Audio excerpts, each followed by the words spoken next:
Okay, last time we stopped after discussing about adding xj values from 0 to some reasonable positive value delta. Why we do this? Just since the non-basic variables are given value 0, so we have to vary xj so that here we have the objective value depends on xj. So by adding, what will happen to the objective function as xj varies? Now let's see here.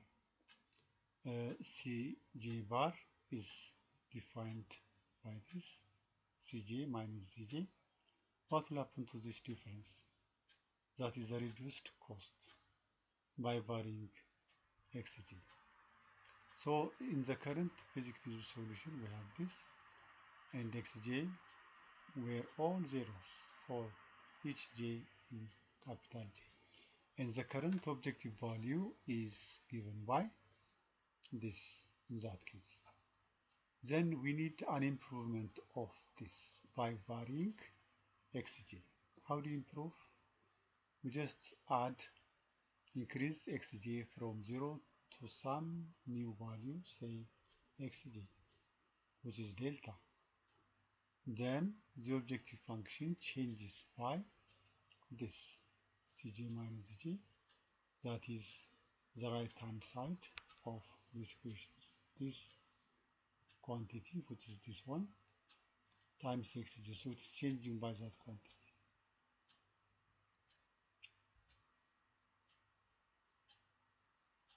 Remember, we have started a minimization problem. Don't forget this. So this is a minimization problem. We have to start from some point when all xj's are zeros here. Then we were here, which is some value for the objective function. Then on this objective value, we are adding some quantity here. Are we adding or subtracting something from this? Just to obtain a minimum quantity. Is it possible to add more, or what will be the sign of this? Remember, this can be negative, it can be positive. We never know, but here we are adding certain quantities. So to find a minimum quantity by increasing this, what will happen? What must be the criteria for this difference?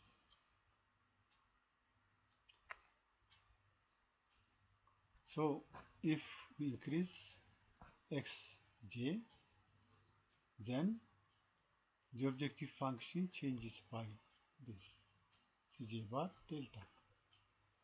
In that case, what is the optimality test then?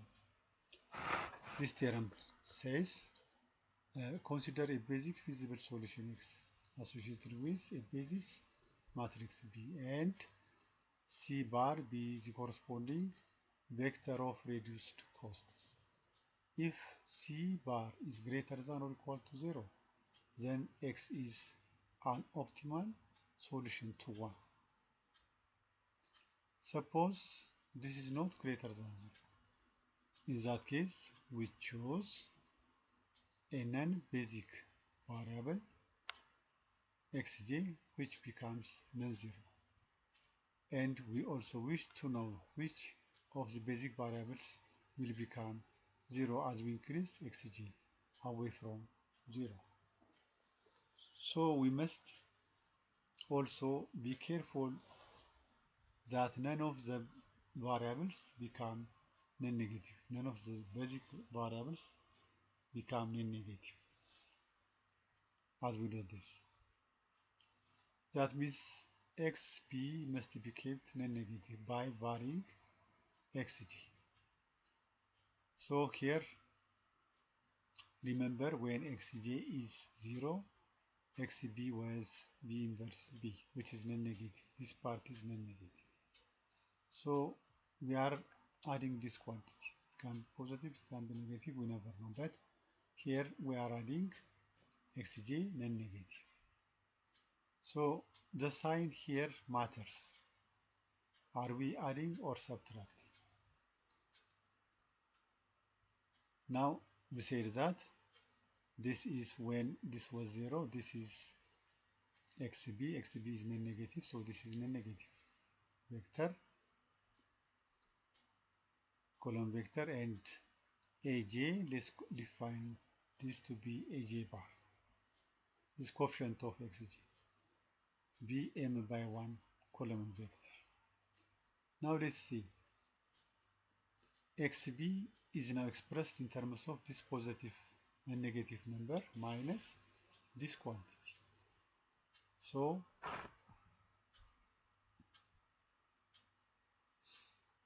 b, let b bar be these components for each j. For each j we have aj bar, this, to define these two, then we need to since this is m by 1 column, so these are the column components. Here again the corresponding column components are this. So we need to choose xj greater than 0, say that xb, which is given by this difference, is non-negative. That means to make this non-negative, all components must be non-negative. That leads us to a condition. This. That means we have to choose this quantity as a bound for our a xj, so xj. Here xji positive. Why we take positive? Now this is greater than or equal to 0.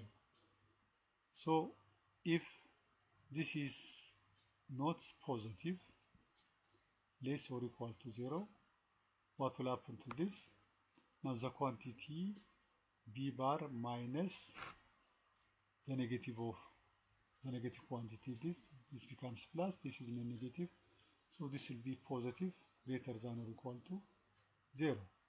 In that case, we are not subtracting or minimizing the basic variables. So our target is to increase xj and decrease xi's, the basic variables.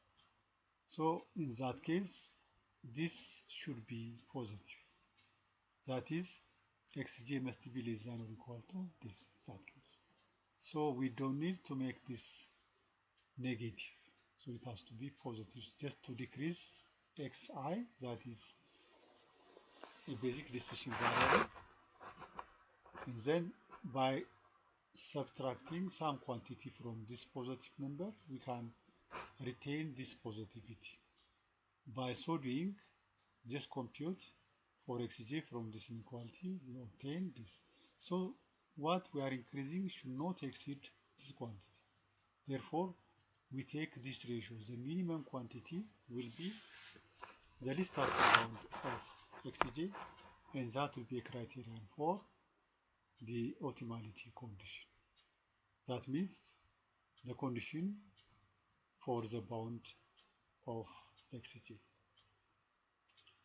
This is called the minimum ratio test. This theorem says something on this.